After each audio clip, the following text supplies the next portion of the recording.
Hello friends, welcome to சமையல் super. அருமையான உருளைக்கிழங்கு தொக்கு வறுவல் எப்படி செய்தாங்க பார்க்க போகிறோம். செம்மையாக இருக்கும். தயிர் சாதம், ரசம் சாதம், சாம்பார் சாதத்தோடலாம் சாப்பிட சூப்பராக இருக்கும். வெரைட்டி ரைஸ் கூட எல்லாம் கூட சாப்பிட்லாம். வாங்க இது எப்படி செய்யுதுன்னு பார்க்கலாம். வீடியோக்குள்ளே போகலாம்.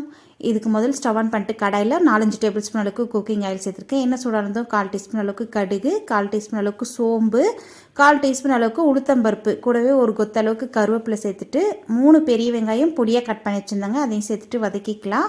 இது கூடவே 6-7 பல் பூண்டு வந்து நல்லா பொடியாக கட் பண்ணி வச்சுருந்ததை சேர்த்துட்டு நல்லா வதக்கிட்டே வரலாம். அடுத்ததாக நீங்கள் வேணும்னா அம்மியில் தட்டி கூட சேர்த்துக்கலாம். அடுத்ததாக தேவையான அளவுக்கு கல்லுப்பு சேர்த்துட்டு 1/4 டீஸ்பூன் அளவுக்கு மஞ்சத்தூள் சேர்த்து வதக்கிக்கலாம். வெங்காயம் டிரான்ஸ்பரண்ட்டாக வதங்கி வந்ததுக்கப்புறம் இதுக்குள்ளே 2 பெரிய தக்காளி கட் பண்ணி வச்சுருந்தது சேர்த்துக்கலாம். பாருங்கள், இந்த அளவுக்கு வெங்காயம் வதங்கி வந்திருக்கு. தக்காளி வந்து 2 தக்காளி நல்லா பெரிய சைஸ் தக்காளியாக சேர்த்துருக்கேன். உங்களுக்கு தொக்கு வேணும்னா நீங்கள் அதுக்கு தகுந்த அளவுக்கு வெங்காயம் தக்காளி சேர்த்துக்கலாம். இல்லை ட்ரையாக வேணும்னா நீங்கள் கம்மியாக கூட சேர்த்துக்கலாம். பாருங்கள், ரெண்டுமே சேர்ந்து நல்லா வதங்கி வந்துடுச்சு. இந்த அளவுக்கு வதங்கினதுக்கப்புறம் வேக வச்சு தோல் உரித்து கட் பண்ணி வச்சுருக்க உருளைக்கிழங்கு இது உள்ளே சேர்த்துக்கலாம்.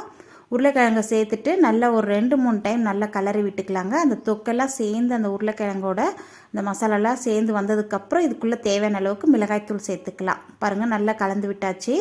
இப்போ இதுக்குள்ளே தேவையான அளவுக்கு குழம்பு மிளகாய்த்தூள் 2 டீஸ்பூன் அளவுக்கு சேர்க்குறேன். நீங்கள் தனி மிளகாய்த்தூள் சேர்க்குற மாதிரி இருந்தால் தனியாத்தூள் ஒரு 1/2 டீஸ்பூன் அளவுக்கு சேர்த்துக்கோங்க, சரியாக இருக்கும். இப்போ நல்லா கலந்து விட்டாச்சு. பாருங்கள், நல்லா கலந்ததுக்கப்புறம் இதுக்குள்ளே நம்ம தண்ணி தெளித்து மூடி வச்சா போதும்.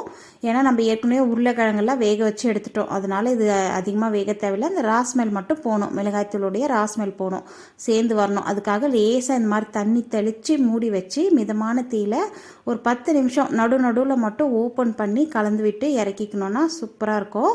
பாருங்கள், நல்லா கலந்து விட்டாச்சு. தண்ணி தெளித்து தான் விட்டுருக்கேன், அந்த அதிகமாக தண்ணி சேர்க்கல.